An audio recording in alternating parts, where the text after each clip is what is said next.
Alan Watts on depression, emptiness, and the search for meaning. When nothing feels worth anything anymore, the silent suffering, there is a kind of pain that does not scream, it does not panic, it does not run, it does not beg for answers, it simply feels empty. You wake up and nothing feels meaningful, not success, not love, not ambition, not even fear. Alan Watts spoke often about anxiety and fear, but hidden beneath those lies something quieter. Depression, not sadness, not grief, but the feeling that life has lost its color. Depression is not a personal failure.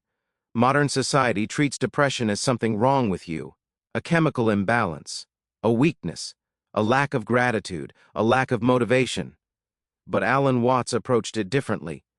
He saw depression as a signal, not a defect, a sign that the stories you were taught to live by no longer make sense to your nervous system.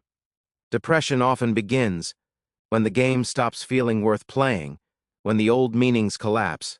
Most meaning in life is borrowed. Be successful, be productive, be admired, be useful. Be someone for a while, these meanings work. Then one day, they don't. You achieve something and feel nothing. You plan something and feel tired before starting. You imagine the future and feel blank. This is not laziness, it is existential exhaustion. Alan Watts said depression often appears when the ego realizes it cannot be satisfied. Emptiness is not the problem. Here is the radical insight. Emptiness is not the enemy. The fear of emptiness is. We are taught that emptiness means failure, worthlessness, nothingness.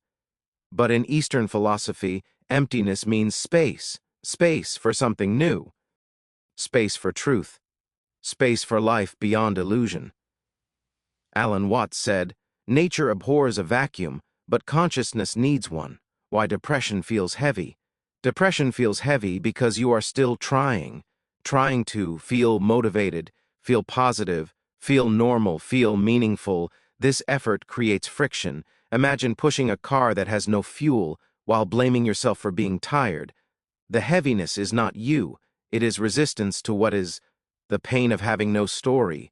The ego lives through story. I am becoming someone. Things will make sense later. This struggle has a purpose. Depression often begins when the story collapses, and without a story, the ego feels naked.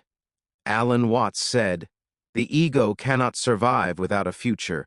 Depression is the collapse of psychological time. You are not empty. The story is. This is crucial. You are not empty. The narrative is empty. The borrowed meanings have run out of fuel, but awareness itself is not depressed. Awareness is simply watching.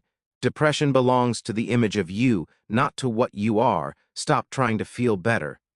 This may sound dangerous, but it is deeply compassionate. Trying to feel better often deepens depression, because it implies there is something wrong with how I feel now. Alan Watts suggested something radical. Let depression be fully present, not to indulge it, not to glorify it, but to stop fighting it. Depression as a pause, not a dead end. Nature has seasons. Winter is not a mistake. Nothing grows in winter, and nothing is supposed to.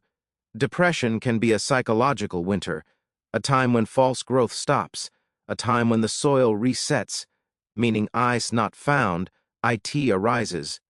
Most people search for meaning like an object, but meaning is not a thing. Meaning arises from presence, not purpose. When you stop asking, what is the point of my life, and start noticing what is happening right now, something subtle returns, not happiness, but aliveness. The danger of forced purpose. Society pushes purpose aggressively, hustle, grind, build, achieve, but forced purpose creates burnout and despair. Alan Watts warned, a society obsessed with purpose forgets how to live. You are not here to justify your existence. Existence does not need justification. Emptiness as freedom. When you stop labeling emptiness as failure, it becomes light. You stop pretending, you stop chasing, you stop proving. This is not apathy, it is honesty. And honesty is the beginning of peace. Small life returns first. Meaning does not return as a grand revelation. It returns quietly.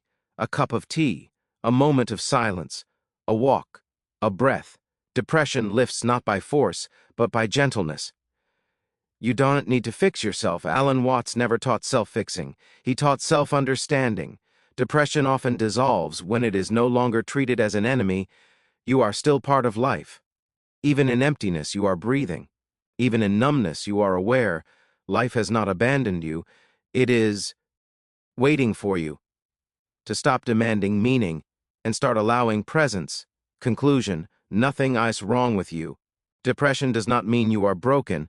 It may mean you are outgrowing a false way of living, and emptiness is not the end. It is the clearing from which a truer life can begin.